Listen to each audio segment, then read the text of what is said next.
Welcome back to the channel. I am looking at Command & Colors Ancients today as part of my series of videos looking at the Command & Colors games. Command & Colors Ancients is a historical board game which looks at battles in the ancient world. This is the starter set and it's Rome versus Carthage. You can get other expansions which cover other nations, armies, conflicts, battles like the Persians or let's say the Alexandrians or Imperial Rome, different Germans, barbarians, for example. Now, on the back of the game, it says games last around an hour, which is true. Most scenarios I've played have lasted an hour.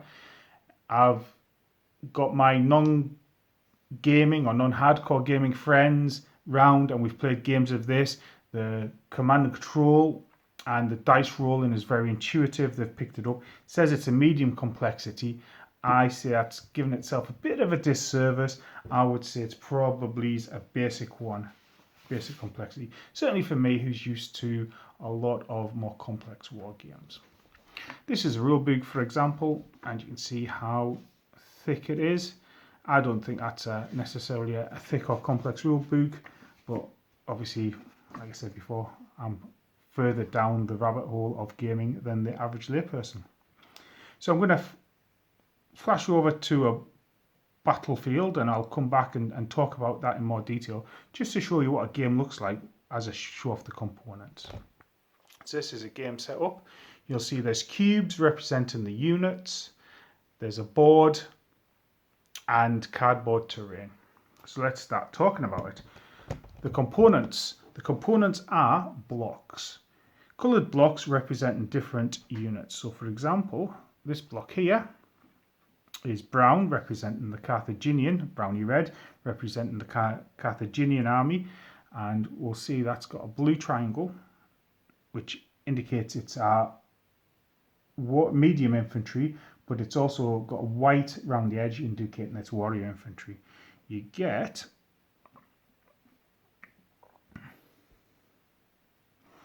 light troops, medium troops, heavy troops, and different varieties of cavalry as well. Medium, heavy, light cavalry, bow-armed troops, lots of different types that you'd expect from the ancient world. So there's war machines, heavy infantry, medium infantry, warrior infantry war bands, auxilia, light infantry with slings, bow-armed light infantry, general light infantry, which would be sort of your javelin armed troops, but there's also light cavalry, bow-armed light cavalry, medium cavalry, camel riders, heavy cavalry, chariots and elephants, certainly from the basic game. And as you can see, the green circles indicate it's light infantry, plus the pictures. The blue triangles, medium infantry, and red squares represent heavy infantry. So it's certainly easy to tell how it is. The blocks are double-sided stickered. That is the one drawback about the game, is stickering the blocks. So the blocks come unstickered like that. Different sizes indicate different types. So infantry are all on small blocks, cavalry on medium, and sort of leaders and elephants, war machines and chariots are on slightly bigger blocks. So as you can see, they come unstickered and you'll gain a sticker sheet, which looks something like this, and you're going to peel off the stickers and put them on the blocks. Sometimes you're not going to get them quite level as you'd like, but I suppose when you're doing it, you've just got to get on and get it done.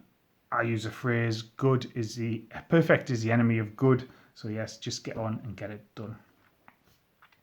Now, one of the things I like about this Command and Colors, while we're talking about units, is the variety of troops and the special rules and how they operate. And you get a real feel for ancient battles. If my kind of criticism for Napoleon X was it was a bit light for what I wanted, this actually feels really good. I wouldn't say detailed, I'll use the phrase elegant, rule set and command system, but it gives me a real feel for different troop types and how they operated on an ancient battlefield. So as we can see there, ranged dice, how many dice you've got, whether you're in close combat or not, different dice in close combat. There's even evasion rules, or if you wipe out your enemy's momentum, retreat. There's a lot of good stuff in there, and it really does make the light, medium and heavy troop types feel different from each other. So the other thing to note as well, unlike say the Napoleonic one where you roll number of dice equal to blocks, this unit of warrior infantry, for example, all infantry starts off at 4 blocks, and you're always going to get 4 dice.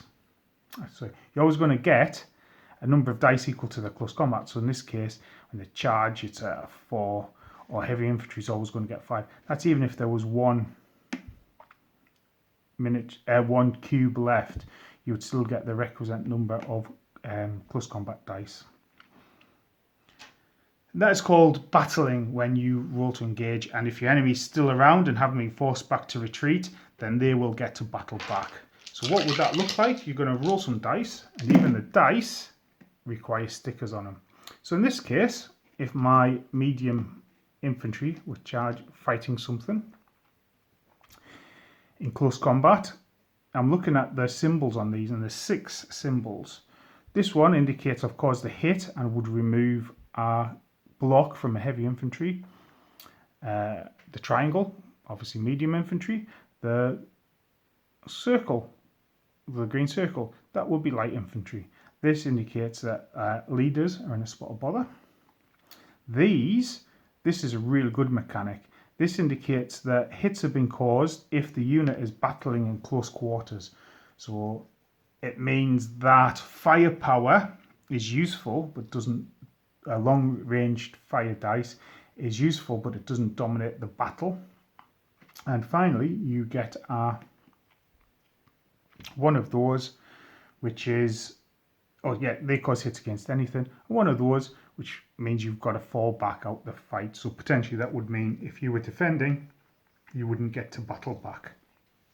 Dead simple, dead effective, and this, I think, for me, really gets a feel you're more likely to do a lot of damage in close combat. Now, how do you get to close combat? How do you maneuver? Command and Colours is based around having a set of command cards. You'll get a certain amount, so you might get 5 to begin with. So let's just draw 5. Obviously, draw them from the top, but I'll just pull them out in the middle. So each turn you will play one of these cards, and they're going to do different things. So sometimes you've got a special effect card like Darken the Sky, very thematic. All ranged weapons may fire twice, no movement, only fire. Each ranged combat is resolved separately. Or this one, the battlefield is always split up into flanks and centre. So they will issue an order to 3 units in the centre section. Or Inspired Leadership, issue an order to units under 1 leader's command, which is a leader's hex and 4 adjacent linked hexes. Now these orders here, they're quite good in that you can move a line of troops forward, and it really does feel like ancient armies advancing against each other. That's where the heavy infantry, you want to get in and get killing. We found when we were playing games, this line command is really powerful to get that battle line feeling moving forward and getting stuck in. The other thing that's quite nice is some of these will allow light infantry to move through friendly units, giving a bit of a role for skirmishers, either pull them back through your battle line to get out the way, or advancing through so they can skirmish better. So as you play a card, you will draw a card for the next turn, so you've always got a certain amount of options. That means that potentially a tactically inflexible army could have less of these cards than a more flexible army. But the other thing is, playing these cards adds to a great fog of war. And you're holding cards. My tactics involve around maybe holding 2 or 3 cards for the same flank or or getting a counter punch. Maybe he's throwing out some cards, units on a flank I don't care about to make the enemy think there's an attack coming there, and then sucker punch with the other flank. It's a really good mechanic for getting that feeling going. Now you do have a scenario book in each box. So obviously these are based on the Punic Wars. Now some of these I won't be able to pronounce. I'll get that out of the way first. But as you see, all the hits, if you will, for the Punic Wars are there: Trebia, Lake, Trasimenus, Cannae, Zama, plus a load of others. And when you look at the battle setup, there's here, you will notice, unlike say Napoleonic or American Civil War, there's quite a lot of terrain on the field. There's not a lot of terrain on the ancient battlefields. They do take effect and they do impact the battle, but a lot of ancient warfare was over more flatter open terrain as two armies manoeuvred. So if you think a lot of ancient warfare was done by spear-armed troops in tightly packed formations, then actually open or more open battlefields suit them better. So there you go. This is a classic one where the Roman army is ambushed by the Carthaginians. The one I've got set up right now is Trebia. There you go. So the Romans have just crossed over a river. The Roman here had only one leader on the battlefield. The Carthaginians have two leaders on the battlefield, one commanding the ambush force. And again, that represents and is able to represent Hannibal's skill at commanding his army and being more tactically flexible than the Romans. And again, as you see, there's often just a river off to one flank or a couple of woods. So on a hill in the middle, and then over onto the plains where there's no terrain on the board at all. Now, I'm not going to flip it over, but we're going to go have a look at the board. So the board's actually double-sided, which is pretty cool. This side, as you can see, is a full board with self-contained board, but on the other side is actually half a board. So if you had another set, you could get a truly massive battle going on this. So pointing out the terrain here, the terrain is all on tiles and they are double-sided with loads of different pieces of terrain. So for example, a beach, rough terrain, woods, there's buildings and hills, encampments. So yeah, really nice, quick and easy way to set up the terrain. As you can see here, the infantry units are set up in blocks of 4, cavalry 3, elephants 2 there, Carthaginian elephants. And you can see the Romans in the line there advancing up. So what we have found is you do get your lines of troops clashing into each other. Battle ensues. You're thinking about which weakened units to pull back, where to deploy your reserves, if you have reserves, to plug gaps, where to launch your cavalry for counter-attack. This is probably the Command and Colours I've played the most, and as you can probably hear, I really enjoy it. I'm looking to pick up some expansions. I'm also really interested in the medieval set for Command and Colours. Similar sort of thing with maps and blocks. So anyway, that is Command and Colours Ancients. So if you have any thoughts or you'd like to share, it'd be also worth mentioning the colour of blocks. So obviously Carthaginians are in that sort of reddy brown, the Romans are in this sort of grey silver. Every nationality, every army has a different coloured set of blocks, so they're quite easy to tell and see on the battlefield. And I've actually seen wargamers use these blocks as stand-ins for bases of troops in wargames as well, which was an interesting idea I came across recently. I don't know why I hadn't thought of it before. But anyway, that is Command and Colour Ancients. If you've got any thoughts, experiences you want to share with me over the game.